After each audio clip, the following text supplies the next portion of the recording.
आज के टॉपिक को हम समझने से पहले मानव जीवन पर थोड़ा प्रयास डालेंगे, है ना। ये अपना जो आज का विषय है वह मानव जीवन में किस तरह से अपनी भूमिका निभाता है।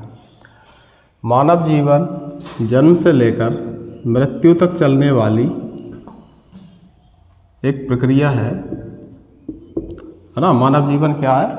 जन्म से लेकर मृत्यु तक चलने वाली प्रक्रिया।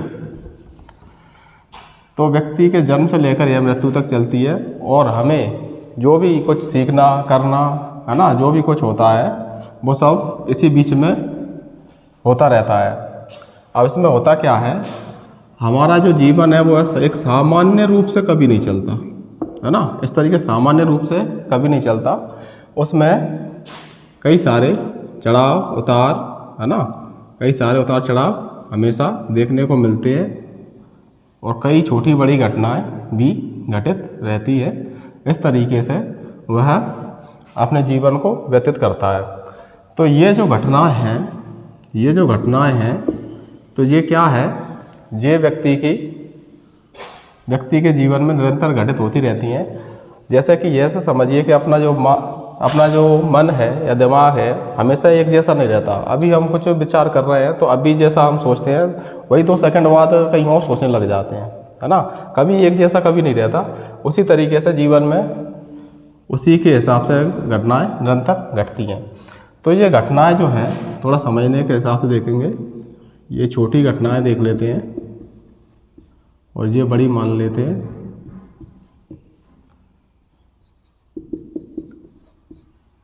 ये बड़ी। अब होता क्या है, यानी हम अच्छी घटनाओं के रूप में देख लेते हैं,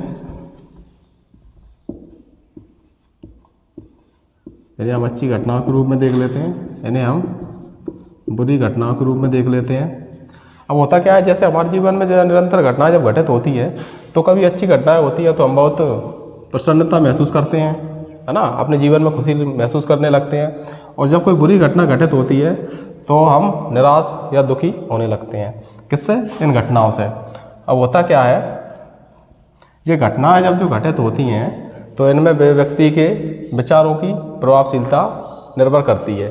व्यक्ति के अपने जैसे स्वाभाविक विचार रहते हैं, जिस क्षेत्र में वह अपना विचार रखता है उसी तरीके से व्यक्ति अपना जीवन उसी तरह से ढाल लेता है। यानी जैसा वह सोचता है वैसा बन जाता है। तो ये क्या है? विचारों की प्रभावशीलता। अगर व्यक्ति बालक कोई अच्छी या सकारात्मक रूप से सोचता है और किसी भी विषय को वह सकारात्मक रूप से देखता है तो वह उसके अंदर विचारों में सकारात्मकता होगी तो उसमें निश्चितता आएगी कि वह सकारात्मक रूप से किसी घटना को अंजाम देगा। और अगर कोई नकारात्मक सोचता है ना, जो पूर्ण तरीके से शिक्षित नहीं हो पाते, वो नकारात्मक सोचते हैं कहीं ना कहीं, तो उनके जीवन में छोटी बड़ी कहीं ना कहीं बुरी घटनाएं देखने को मिलती हैं और जिससे वह अपने आप में दुखी महसूस करने लगता है। अब इनमें क्या है, विचारों की प्रभावशीलता रहती है। किसकी प्रभावशीलता है? विचार की। अब जब विचार हमारे जीवन में किस तरीके से काम करते हैं, किस तरीके से आते हैं, तो इन विचारों में सबसे बड़ा योगदान शिक्षा का होता है। किसका होता है? शिक्षा का। अगर व्यक्ति बालक शिक्षित है तो वह हमेशा अच्छी और बुरी चीज़ों में भेद कर पाता है और वह इन बुरी आदतों को छोड़कर एक अच्छे आदतों को सीखता है या कुछ अच्छे आचरण को अपनाता है। तो इससे क्या होता है, वह अपने जीवन को आसान सरल बनाता है और उसमें कुछ अच्छी घटनाएं उसे देखने को अपने जीवन में मिलती है, जिससे वह अपने जीवन में प्रसन्नता महसूस करता है। इसीलिए शिक्षा का विशेष योगदान है। तो शिक्षा से हमारे क्या है, विचारों की प्रभावशीलता सकारात्मक हो जाती है और इसलिए शिक्षा को विकास संबंधी प्रक्रिया माना जाता है। शिक्षा को क्या माना है? विकास संबंधी प्रक्रिया। किस लिए? क्योंकि वह अच्छी और बुरी शिक्षा या कोई आदतों में आपको उसे भेद करने का ज्ञान होता है। वह इन्हें छोड़ देता है और इन्हें अपना लेता है। किससे? शिक्षा से। यह ज्ञान किसके द्वारा आता है? शिक्षा के द्वारा। तो ये शिक्षा किस तरीके से काम करती है इसको हम देखेंगे।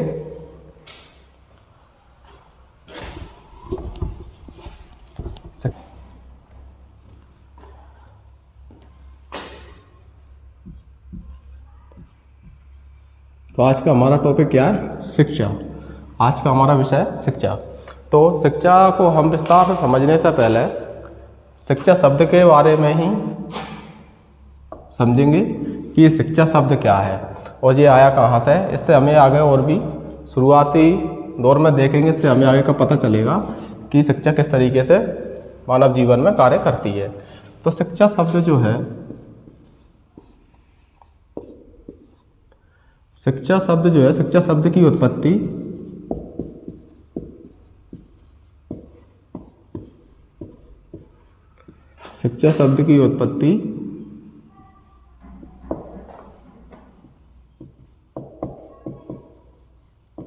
संस्कृत भाषा की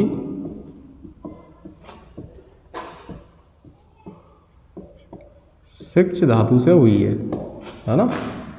शिक्ष धातु में आ प्रत्यय लगाने से हुई है।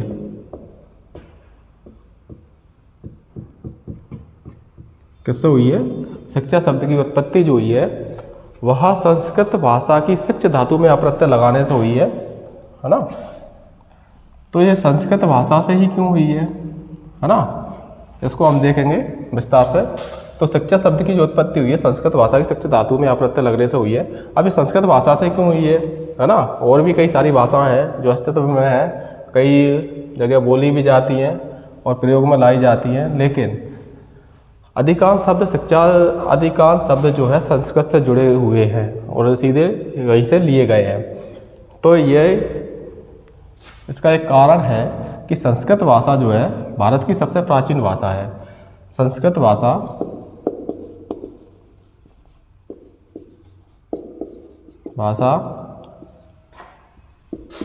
भारत की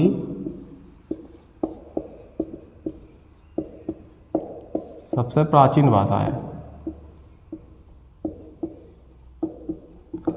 अब इसको हम प्राचीन भाषा कैसे कह सकते हैं, है ना।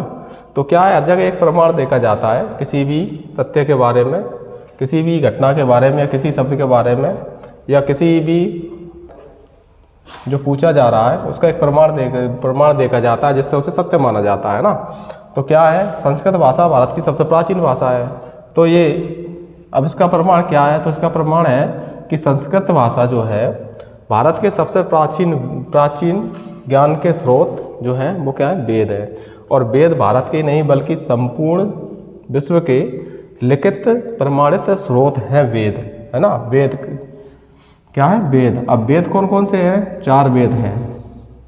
वेद कितने हैं? 4, जो कि प्रमाणित हैं, लिखित हैं। पहला ऋग्वेद, दूसरा यजुर्वेद, तीसरा सामवेद, चौथा है अथर्ववेद। ये तो क्या होगा, हमारे 4 वेद, है ना। क्या होगा? 4 वेद। अब जो इन वेदों में भी सबसे प्राचीन जो वेद है, सबसे पहले वाला वो क्या है? ऋग्वेद है। कौन सा है? ऋग्वेद। तो ऋग्वेद की भाषा क्या है? संस्कृत। ऋग्वेद की भाषा संस्कृत। अब ऋग्वेद की भाषा है संस्कृत, तो हम क्या संस्कृत को ही सबसे प्राचीन भाषा मानते हैं जो कि लिखित स्वरूप में है ना। तो इसलिए संस्कृत भाषा को सबसे प्राचीन भाषा माना गया है। अब जो अभी जो और भी अन्य भाषा हैं, है ना, जो हमें देखने को मिलती है, सुनने को मिलती हैं या अभी अस्तित्व में है, तो वो भाषाएं भी क्या है? संस्कृत से ही ली गई है। समय के अनुसार उनमें थोड़ा बहुत परिवर्तन हो गया, तो वो क्या है, उन्होंने अपना एक अलग क्षेत्र बना लिया है बोलने वालों के अनुसार। तो संस्कृत सबसे प्राचीन भाषा। संस्कृत के बाद कौन सी भाषा आती है? पाली। संस्कृत से रूपांतरित होकर ये पाली में आ जाती है। पाली से प्राकृत, प्राकृत से अपभ्रंश, अपभ्रंश से हिंदी। इस तरह से भाषा परिवर्तित होते होते कहाँ आ गई है? हिंदी तक। अब इनका थोड़ा कालक्रम देख लेते हैं। अब संस्कृत का जो समय है वो है 1500 ईसा पूर्व से जो माना गया है वह है 500 ईसा पूर्व तक। ठीक, तो ये किसका समय हो गया? संस्कृत का। संस्कृत का समय कब से कब तक चला? 1500 से 500 ईसा पूर्व तक। अब दूसरा पाली जो है, पाली प्राकृत अपभ्रंश। अब इनको क्या है? मध्यकालीन भाषा बोला जाता है। ये क्या है भाई? प्राचीन भाषा। इसे प्राचीन भाषा में रखा गया है ना? इसे कैसे में रखा है? प्राचीन भाषा में। अब ये कौन सी हो गई? मध्यकालीन, मध्यकालीन भाषा है ना? तो इसे किसमें? मध्यकालीन भाषा में। अब इसका समय क्या है? 1500 से 500 ईस्वी तक और ईसा पूर्व तक, और 500 ईसा पूर्व से 1000 ईसा तक, 1000 तक ईसा तक कौन सी हो गई ये? मध्यकालीन भाषा। अब इनको अगर हम डिवाइड करें तो ये क्या है? 500 ईसा से, पाली का जो समय था 500 ईसा से ईसा तक, है ना? अब ये ईसा क्या है? ईसा मसीह के जन्मदिन को ईसा का बिंदु माना गया है। ठीक है, अब इनको हम आगे आने वाले विषय में, टॉपिक में चर्चा करेंगे कि ईसा के बारे में। ठीक, अभी तो थोड़ा क्या है, टॉपिक से मिली जुली बातों को हम समझने का प्रयास कर रहे हैं। अब प्राकृत का समय जो है ईसा से 500 ईसा तक, और अपभ्रंश का समय जो है 500 ईसा से 1000 ईसा तक माना गया। ठीक, अब ये जो है हिंदी, हिंदी का समय 1000 ईसा से अब तक। हिंदी का समय क्या है? 1000 ईसा से अब तक, जो अभी वर्तमान में हिंदी बोली जा रही है। इसको क्या बोलते हैं हम? आधुनिक भाषा। किस में रखा गया है इसको? आधुनिक भाषा में, जो वर्तमान में प्रचलित है। ठीक, आ रहा समझ में? अब यहाँ एक और समझने वाली बात ये है कि बुद्ध के जो उपदेश हैं वो किस भाषा में? पाली में। किसके हैं? बौद्ध के। जो गौतम बुद्ध हुए हैं, बौद्ध धर्म के संस्थापक, उनके जो उपदेश हैं वो किस में? पाली में। और महावीर के जो उपदेश है वो किस में? अधिकांश प्राकृत में। ठीक, तो इन्हें हम आगे पढ़ेंगे। इनका जब विषय आएगा, आगे टॉपिक आएगा, तब हम इनको देखेंगे। तो यहाँ हमने क्या देखा? संस्कृत के बारे में थोड़ा सा हमने जानने का प्रयास किया। ठीक, संस्कृत भाषा सबसे प्राचीन भाषा है, और अन्य भाषाएं इस तरीके से, जिस तरीके से पाली प्राकृत अपभ्रंश ऐसे परिवर्तित होते हुए आई हैं, उसी तरह इन्हीं में से और भी कई बोलियां या भाषाएं निकली हैं, है ना? कई भाषाओं के बारे में टॉपिक में हम जब भी पढ़ाएंगे तो उसके बारे में विस्तार से चर्चा सभी भाषाओं के बारे में करेंगे। अब हमने यहाँ क्या देखा? संस्कृत भाषा को हमने जाना। अब इसके बाद में क्या है? संस्कृत में धातु रूप होते हैं, है ना? तो संस्कृत में धातु रूप होते हैं जिन्हें संस्कृत में अच्छे से समझाया गया है। अब उसमें क्या है? धातु में आ प्रत्यय लगाने से किसकी उत्पत्ति हुई है? शिक्षा की, है ना? तो संस्कृत भाषा की शिक्ष धातु में आ प्रत्यय लगने से किसकी उत्पत्ति हो रही है? शिक्षा की। तो अब ये प्रत्यय क्या है? प्रत्यय क्या है इसको देख लेते हैं। अब हिंदी व्याकरण में प्रत्यय और उपसर्ग दो होते हैं। तो ये क्या है? शब्द या धातु में आगे और पीछे जुड़ने का कार्य करते हैं। जिस तरीके से अभी यह देखिए, जिस तरीके से धातु में क्या जुड़ा है, यानी कि शिक्ष धातु में। किस धातु में? शिक्ष धातु में। ठीक, शिक्ष धातु में क्या जुड़ा है? शिक्ष धातु में आ प्रत्यय लगा है। प्रत्यय जो होते हैं, उपसर्ग और प्रत्यय जो होते हैं, प्रत्यय हमेशा किसी धातु या शब्द में पीछे की ओर जुड़ते हैं। ठीक, कहाँ जुड़ते हैं? पीछे की ओर। तो पीछे की ओर जुड़ते हैं और अपना एक अर्थ निकालते हैं। तो शिक्ष प्लस आ क्या हो गया हमारा? शिक्षा। ठीक, अब दूसरा उपसर्ग जो होते हैं वो किस तरीके से काम करते हैं? अभी ये शिक्षा ले लेते हैं हम लोग, शिक्षा। तो शिक्षा में अगर हम आ लगा देते हैं उपसर्ग, तो क्या हो जाता है जी? अशिक्षा।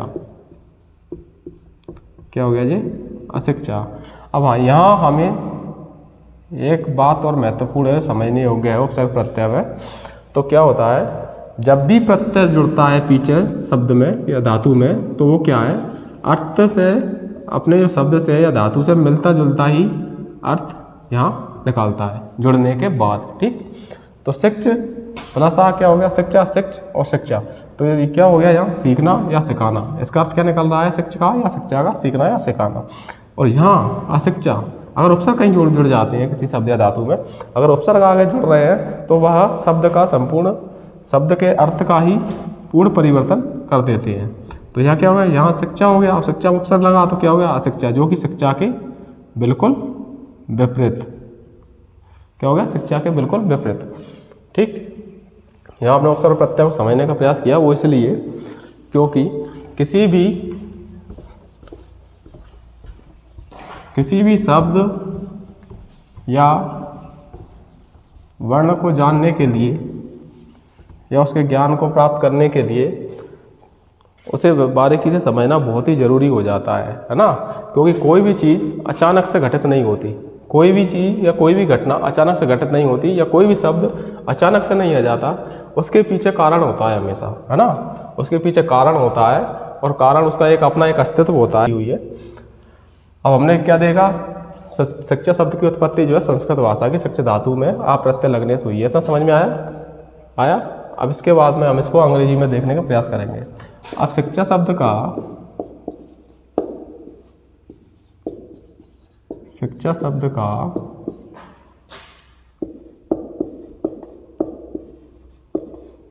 अंग्रेजी रूपांतरण क्या है, एजुकेशन। शिक्षा शब्द का अंग्रेजी रूपांतरण क्या है, एजुकेशन। जिस तरह से हमारा शिक्षा है उसी तरह अंग्रेजी में क्या है, एजुकेशन है। ठीक, हिंदी में क्या बोल रहे हैं हम, शिक्षा, और अंग्रेजी में क्या बोलते हैं, एजुकेशन। अब एजुकेशन जो है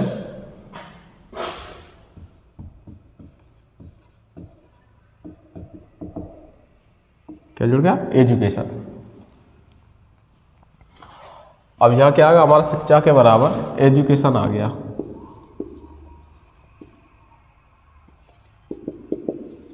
क्या आ गया, एजुकेशन। अब दूसरा क्या है, शिक्षा शब्द का अंग्रेजी रूपांतरण एजुकेशन है, और शिक्षा शब्द को आंग्ल भाषा, इसको हम आंग्ल भाषा भी बोलते हैं। किसको, अंग्रेजी को। अब अंग्रेजी को इसलिए आंग्ल भाषा बोलते हैं क्योंकि यह एंग्लो सैक्सन लोगों द्वारा लाई गई भाषा थी। एंग्लो सैक्सन लोगों द्वारा लाई गई भाषा थी ये क्या, अंग्रेजी, इसलिए इसको हम आंग्ल भाषा भी बोलते हैं। ठीक, अब जिस तरीके से हमारा शिक्षा है, यहाँ क्या है, हो गया एजुकेशन। अब एजुकेशन शब्द जिस तरह हमारी शिक्षा शब्द की उत्पत्ति जो हुई है संस्कृत भाषा से हुई है ना, संस्कृत भाषा की शिक्षा धातु में प्रत्यय लगने से हुई है, उसी तरह अब यहाँ एजुकेशन की उत्पत्ति कैसे हो रही है, एजुकेशन शब्द की उत्पत्ति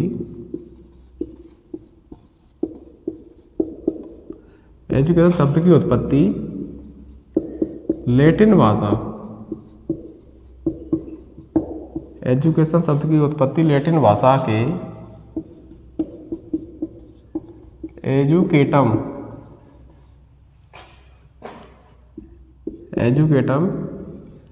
एजुकेयर या एजुसेयर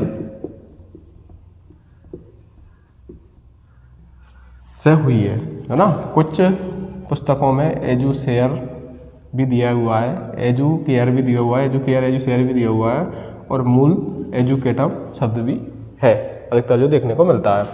तो हमारे यहाँ क्या हो रही थी, शिक्षा शब्द की उत्पत्ति जो है संस्कृत भाषा है ना, जो सबसे प्राचीन है, संस्कृत भाषा की शिक्षा धातु से हो रही थी, है ना। तो यहाँ किससे हो रही है, एजुकेशन शब्द की उत्पत्ति जो हो रही है, यहाँ एजुकेशन शब्द की जो उत्पत्ति हो रही है, जिस तरह हमारी प्राचीन भाषा संस्कृत भाषा थी उसी तरह अंग्रेजी की प्राचीन भाषा रही है लैटिन भाषा, है ना। कौन सी भाषा रही, जिस तरह हमारी संस्कृत भाषा प्राचीन थी इस तरह इनकी लैटिन भाषा रही है।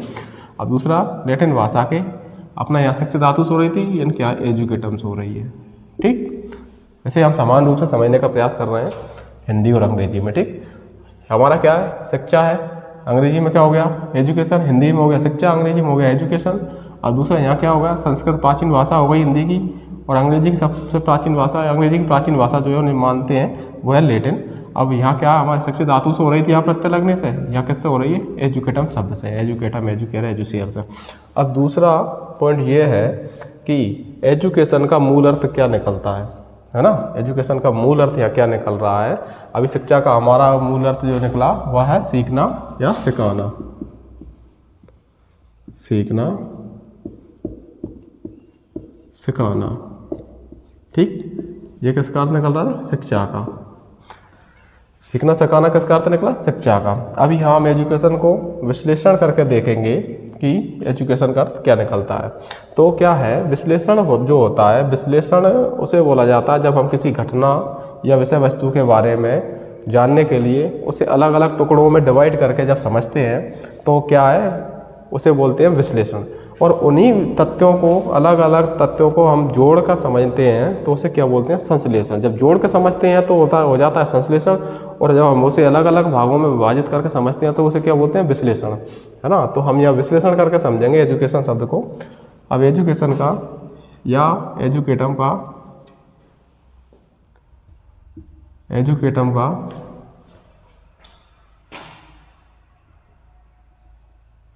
ये ले लेते हैं। ए का अर्थ क्या निकलता है? ए का अर्थ अंदर से। अभी क्या लेते हैं? ड्यूक। इसका अर्थ निकलता है अग्रगति देना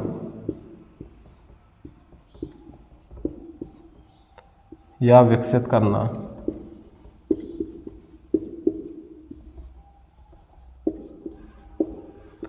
अब इसको हम जोड़कर अगर समझें, अंदर से अग्रगति देना, मतलब इसका मतलब ये हो जाता है कि बालक के अंदर से कुछ जन्मजात प्रवृत्तियां होती हैं ना। बालक जैसे जन्म लेता है ना तो उसके साथ कुछ प्रवृत्तियां आती हैं और उनको जो है वह उसके बालक के अंदर से बाहर की ओर निकालना होता है। जब जैसे जैसे बालक वातावरण के संपर्क में आता जाता है तो उसकी अंतर्निहित शक्तियाँ बाहर निकलने लगती हैं, विकसित करना होता है। उसे विकसित करने को ही शिक्षा कहा गया है। यहाँ क्या कहा गया? बालक की जन्मजात प्रवृत्तियों को अंदर से बाहर की ओर निकालना ही शिक्षा या एजुकेशन है। ठीक, यह हमें विश्लेषण से समझ में आया। अब यहाँ क्या है, शिक्षा शब्द का या एजुकेशन शब्द का अर्थ संचित ज्ञान कोश का हस्तांतरण करना नहीं, है ना। संचित ज्ञान कोश जैसे कि जो पहले ग्रंथ लिखे गए हैं, है ना, मात्र उन्हीं का या जो पाठ्यक्रम है मात्र उसी का हस्तांतरण करना नहीं है, बल्कि बालक की जन्मजात प्रवृत्तियों का या आंतरिक शक्तियों का सर्वांगीण विकास करना शिक्षा का अर्थ कहलाता है। ठीक, अब दूसरा क्या है, शिक्षा बालक मानव जीवन में किस तरह से काम करती है। तो यह दो रूपों में चलती है ना। शिक्षा प्रक्रिया जो है दो रूपों में होती है। वह क्या है? पहला संकुचित रूप, दूसरा व्यापक।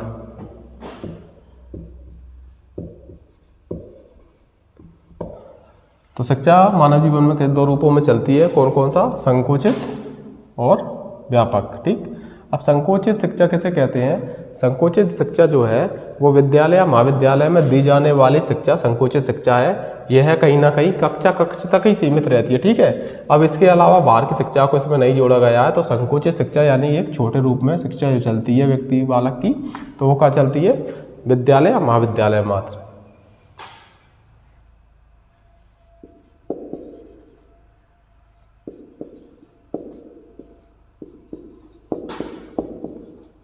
संकुचित शिक्षा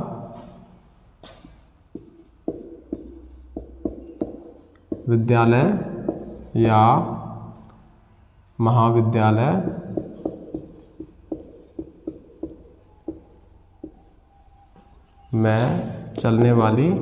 चलने वाली शिक्षा को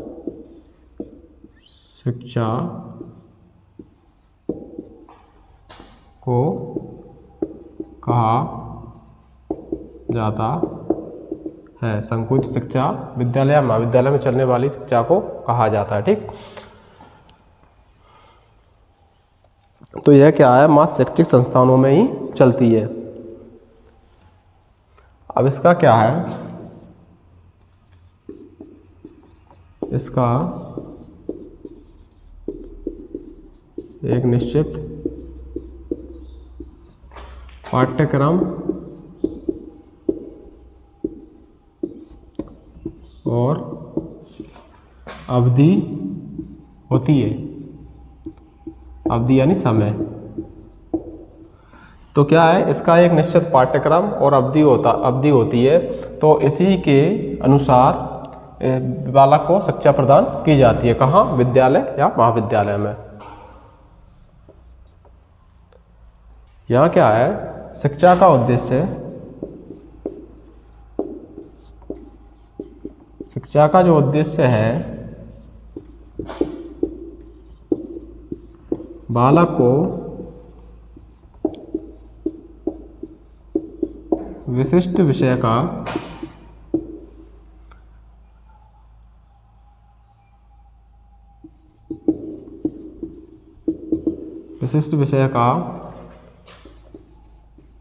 ज्ञान प्रदान किया जाता है, जो हमारे पाठ्यक्रम में होते हैं। और इसके पश्चात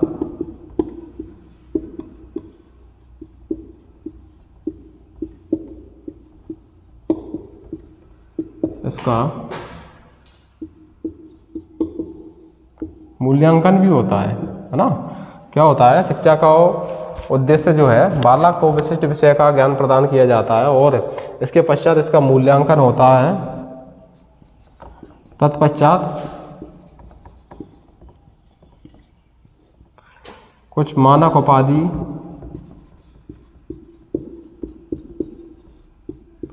या प्रमाण पत्र भी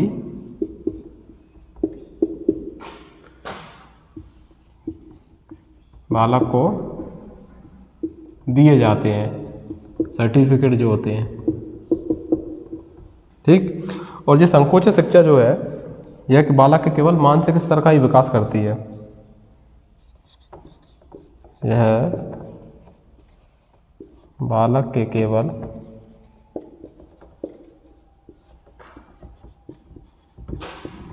मानसिक स्तर का ही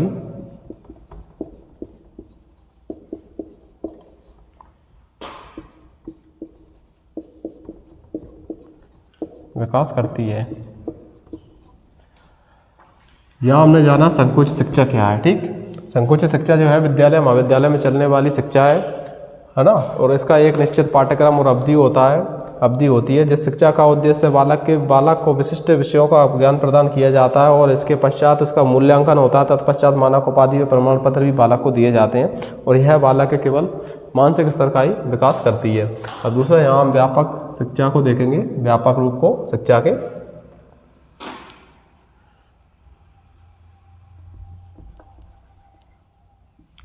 इसमें बालक का संपूर्ण जीवन ही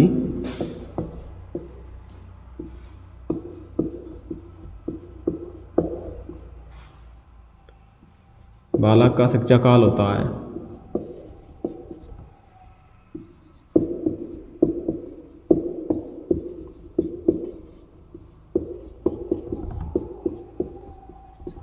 होता क्या है, कभी कभी हम जब जैसे ही शब्दों को समझते हैं ना, तो उसकी पूरी कहानी हम लोग को थोड़ा धीरे धीरे सब समझ में आने लगती है।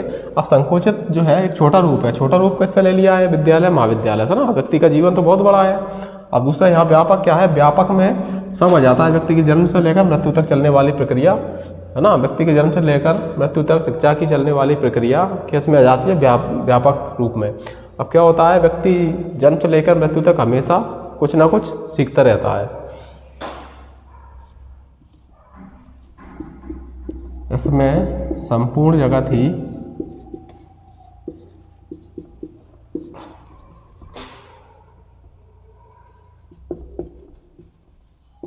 बालक का शिक्षा क्षेत्र होता है। होता क्या है, बालक कहीं से भी कभी भी कुछ भी सीख सकता है। इसलिए इसमें क्या है, इसमें संपूर्ण जगत ही बालक का शिक्षा क्षेत्र होता है। और इसमें क्या है, बालक जहाँ दूसरों से कुछ सीखता है,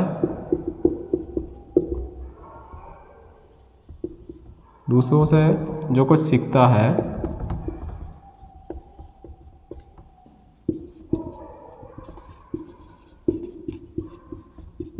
वहीं वह दूसरों को भी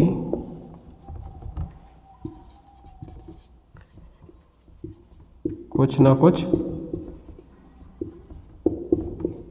सिखा देता है या सिखाता है।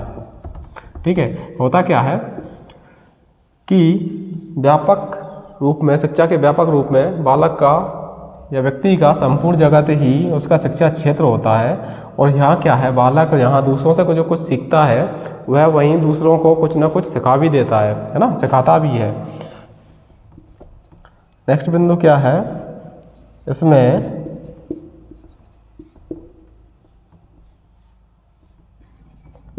बालक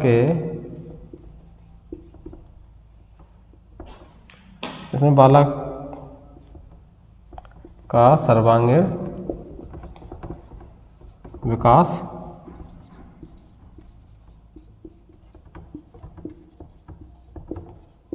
किया जाता है। अब संकुचित शिक्षा में क्या है, बालक के केवल मानसिक स्तर का ही विकास हो रहा था, है ना।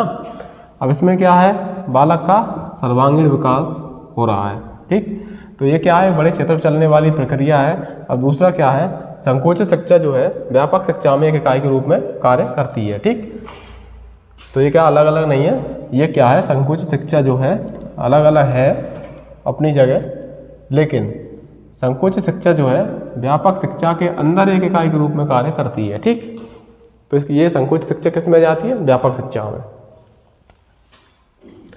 अब हम शिक्षा के बारे में जो परिभाषाएं दी गई हैं उनके बारे में जानेंगे कि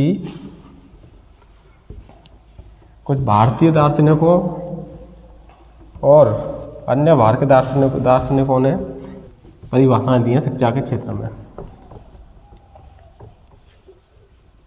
अभी हम J.S. मिल को देख लेते हैं। J.S. मिल, तो क्या है J.S. मिल, J.S. मिल का पूरा नाम क्या है, जॉन स्टुअर्ट मिल। J.S. मिल का पूरा नाम क्या हो गया, जॉन स्टुअर्ट मिल। अब इनका समय जो है 1806 से 1873 रहा है J.S. मिल का, और इनके पिता का नाम जो था वह था जेम्स। शिक्षा द्वारा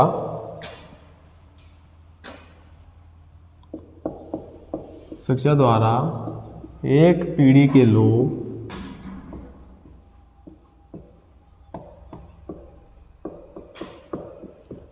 दूसरी पीढ़ी के लोगों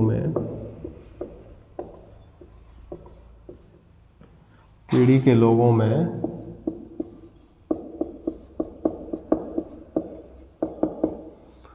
संस्कृति का संक्रमण करते हैं ताकि वह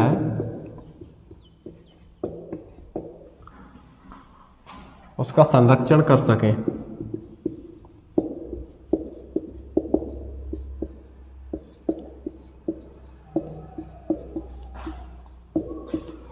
J.S. मिल ने क्या कहा है कि शिक्षा द्वारा एक पीढ़ी के लोग दूसरी पीढ़ी के लोगों में संस्कृति का संक्रमण करते हैं ताकि वह उसका संरक्षण कर सकें। ठीक है, होता क्या है कि माँ बाप अपने बच्चों को जो कुछ भी सिखाते हैं वह उनकी अपनी एक संस्कृति के अनुसार शिक्षा देते हैं, और एक पीढ़ी यानी कि हमारे जो माँ बाप होते हैं वो एक पीढ़ी या उनसे संबंधित या उनकी एज वाले जितने भी मतलब हम उनके किस में रखते हैं, प्रथम या जो पीढ़ी एक पीढ़ी के रूप में देखते हैं।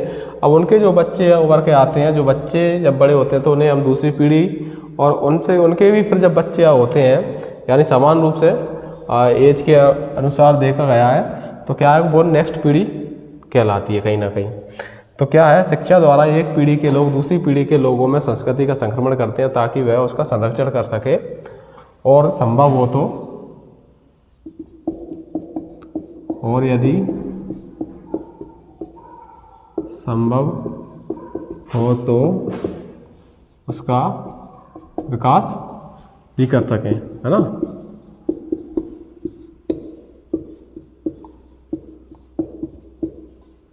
अब जॉन स्टुअर्ट मिल की परिभाषा को याद रखने के लिए हम थोड़ा इस तरीके से समझ सकते हैं कि J.S. मिल, है ना।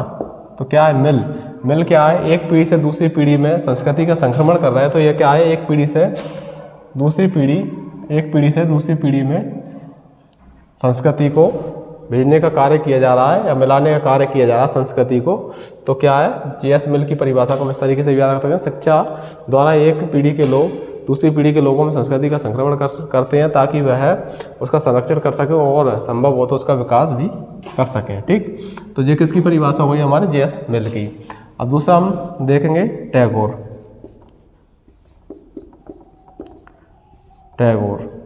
ये क्या? भारतीय थे। अब टैगोर का पूरा नाम जो है रविन्द्रनाथ टैगोर है। अब रविन्द्रनाथ टैगोर जो है, इनको एशिया का प्रथम नोबेल पुरस्कार मिला था। ठीक, क्या मिला था इनको? एशिया का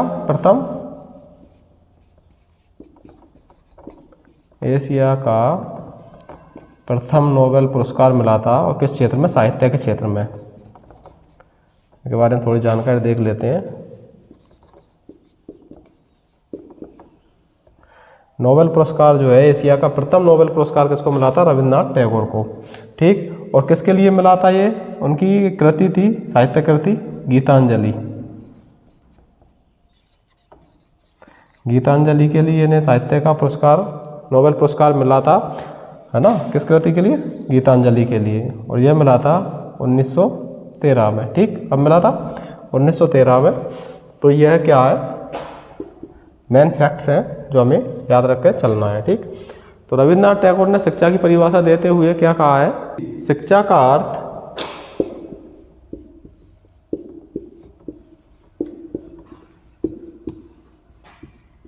मस्तिष्क को इस योग्य बनाना है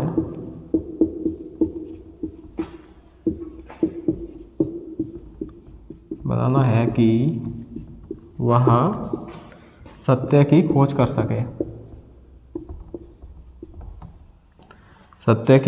सके।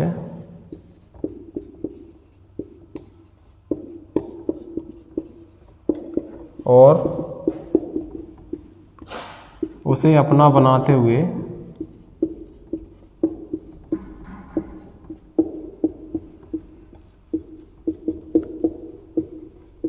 व्यक्त कर सके।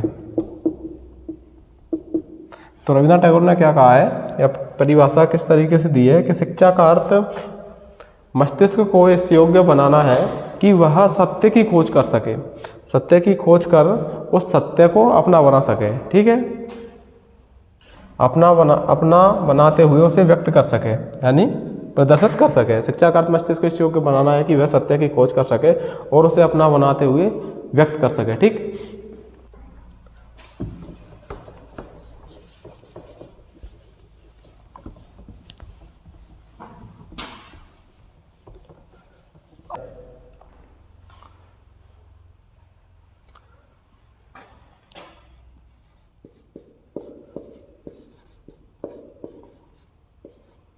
फ्रोवेल जो है, इनके गुरु का नाम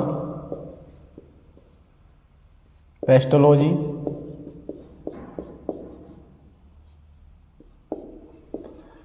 फ्रोवेल के गुरु कौन थे? पेस्टोलॉजी। ठीक, और इनने क्या है, फ्रोवेल ने जो है किंडरगार्टन की संकल्पना दी है।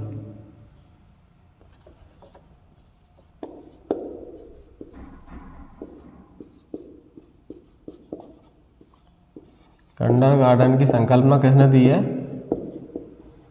फ्रोवेल ने। ठीक, किसकी संकल्पना दी है? फ्रोवेल ने किंडरगार्टन की। इनने क्या है, शैक्षणिक खिलौनों का आविष्कार किया है। किसका?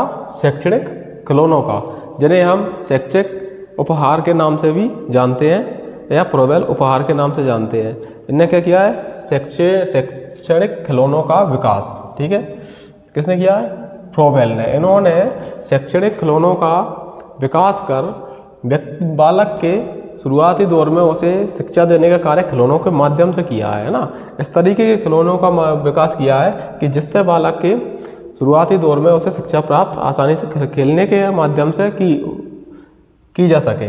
ठीक, अब दूसरा क्या है, उन खिलौनों को जो है फ्रोबेल उपहार के नाम से जाना जाता है। किस नाम से? फ्रोबेल उपहार के नाम से। अब फ्रोबेल की परिभाषा जो है,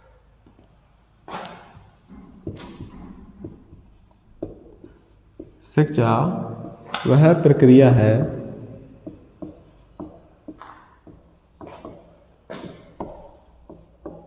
जिसके द्वारा शिक्षा वह प्रक्रिया है जिसके द्वारा बालक की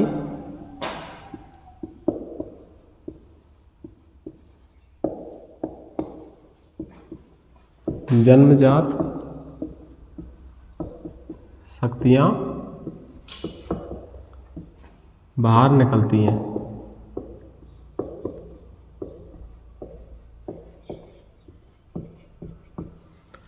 क्या है, फ्रोबेल ने जो शिक्षा की परिभाषा दी है तो बताया कि शिक्षा वह प्रक्रिया है जिसके द्वारा बालक की जन्मजात शक्तियाँ बाहर निकलती हैं।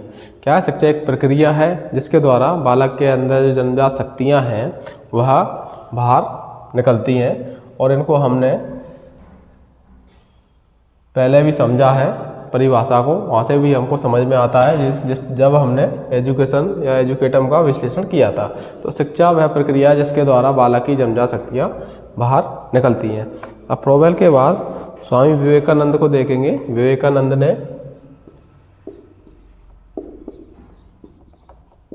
विवेकानंद जी ने अपनी जो परिभाषा दी है। अब विवेकानंद जो थे वह वेदांत के विश्वविख्याता थे। वेदांत की इन्हें बहुत ज़्यादा जानकारी थी, वेदांत में यह निपुण थे। ठीक, कौन? विवेकानंद, स्वामी विवेकानंद। अब इनके बचपन का नाम जो था वह है नरेंद्र नाथ दत्त।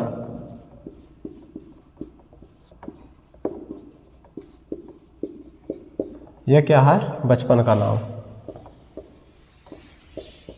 क्या था? नरेंद्र नाथ दत्त। और ये क्या है? वेदांत के विश्वविख्याता थे। वेदांत के विश्वविख्याता, वेदांत के विश्वविख्याता कौन थे? स्वामी विवेकानंद। इनको वेदों के बारे में बहुत ज़्यादा जानकारी या शिक्षित थे, वह निपुण थे किसमें? वेदांत में। तो विवेकानंद जी ने शिक्षा की परिभाषा देते हुए कहा है कि शिक्षा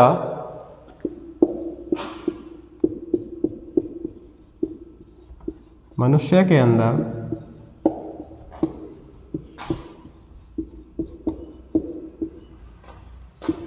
सन्निहित पूर्णता का प्रदर्शन है। शिक्षा क्या है? शिक्षा मनुष्य के अंदर सन्निहित पूर्णता का प्रदर्शन है। तो ये क्या? शिक्षा की परिभाषाओं से हमें यह स्पष्ट समझ में आ रहा है कि शिक्षा किस तरीके से मानव जीवन में कार्य करती है ना। और दूसरा क्या है?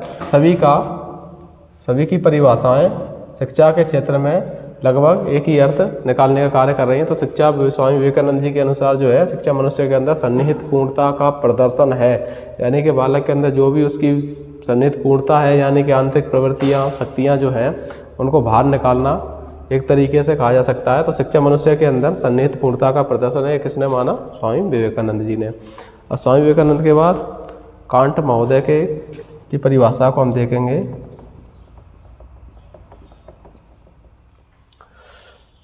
कांट महोदय ने माना है कि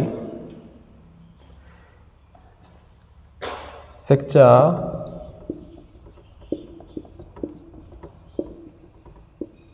व्यक्ति की उस पूर्णता का प्रदर्शन है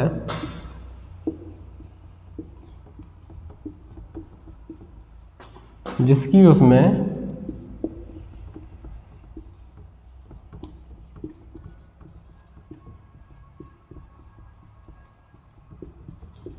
क्षमता है।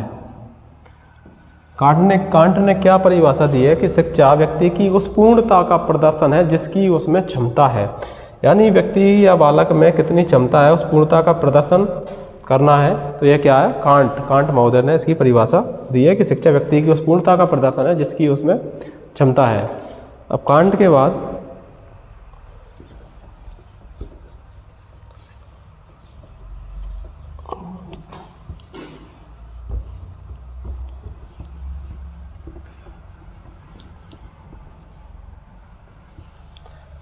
बाद हम सुकरात को देखेंगे, सुकरात की परिभाषा को देखेंगे।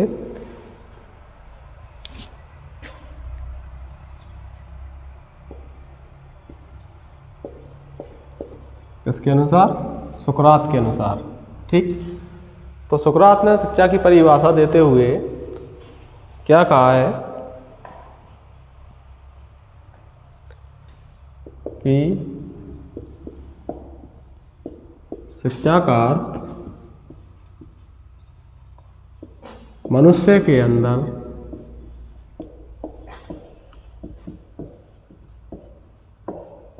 अदृश्य रूप से, जो दिखते नहीं है, दिखाई नहीं देता, अदृश्य रूप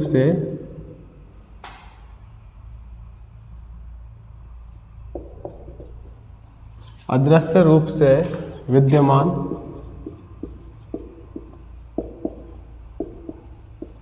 संसार के सर्वमान्य विचारों को प्रकाश में लाना है।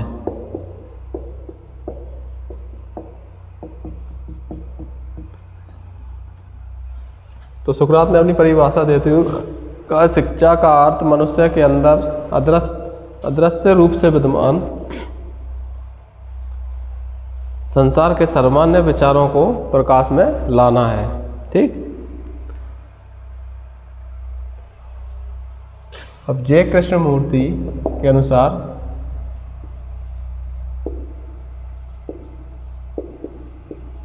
जे कृष्णमूर्ति यानी जिड्डू कृष्णमूर्ति,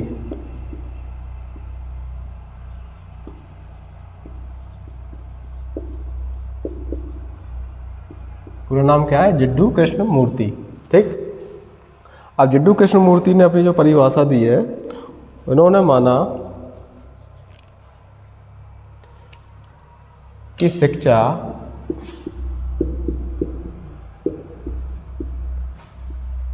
संवाद की प्रक्रिया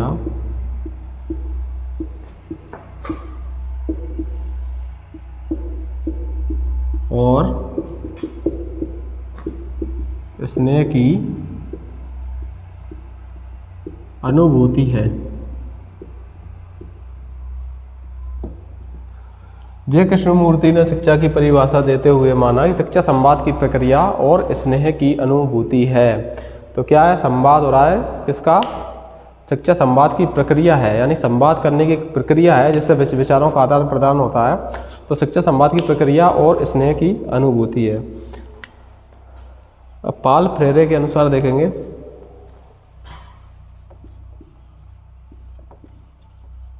पाल फ्रेरे। अब पाल फ्रेरे के बारे में थोड़ा जानने का प्रयास करेंगे कि पाल फ्रेरे जो है एक आलोचनात्मक शिक्षण के पक्षधर थे। ये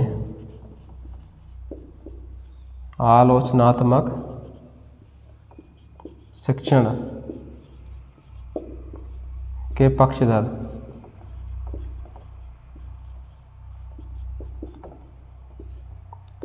ये जो है पाल फ्रेरे, इन्हें आलोचनात्मक शिक्षण के पक्षधर के रूप में जाना जाता है ना। इसमें किसके, आलोचनात्मक शिक्षण के पक्षधर।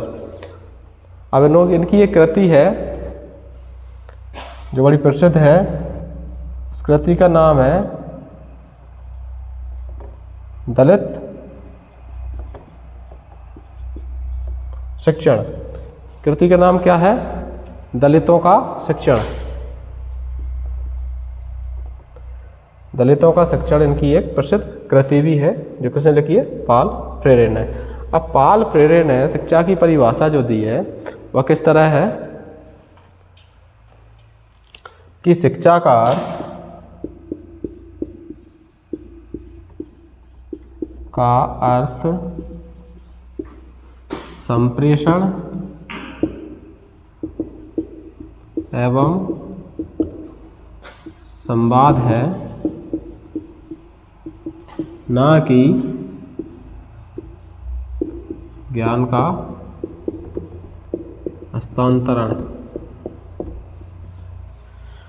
पाल प्रेरे ने शिक्षा की परिभाषा देते हुए कहा है, शिक्षा का अर्थ संप्रेषण एवं संवाद है, न कि ज्ञान का हस्तांतरण। अब एक परिभाषा और देख लेते हैं हम लास्ट, मैकेंजी के अनुसार। यह परिभाषा जो है कभी कभार पूछ ली जाती हैं, इसलिए हम इन पर थोड़ा सा प्रकाश डालने का कार्य कर रहे हैं।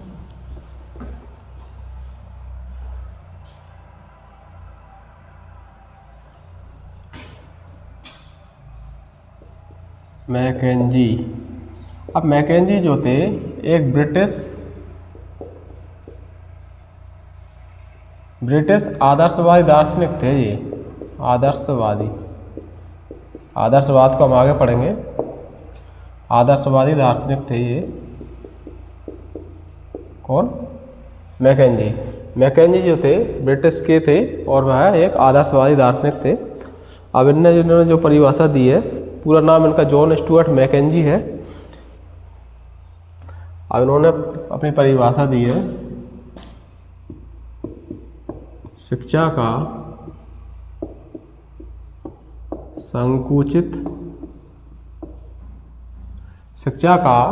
संकुचित अर्थ का तात्पर्य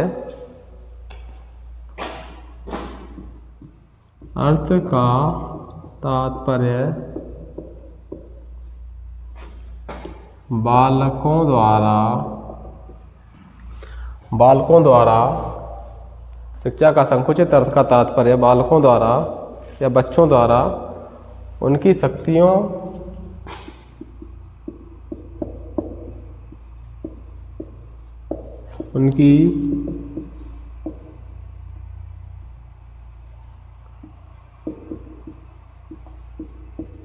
उनकी शक्तियों बच्चों लिख देते हैं आप। मैकेंजी के अनुसार शिक्षा का संकुचित अर्थ का तात्पर्य बच्चों द्वारा उनकी शक्तियों के विकास के लिए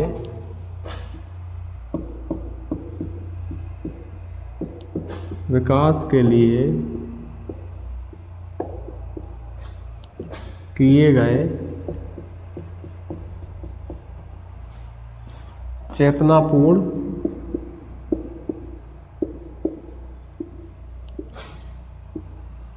प्रयास से है। तो ये क्या हमने एक आखिरी परिभाषा देखी मैकेंजी के अनुसार जो है शिक्षा का संकुचित अर्थ का तात्पर्य बच्चों द्वारा उनकी शक्तियों के विकास के लिए किए गए चेतनापूर्ण प्रयास से है ना।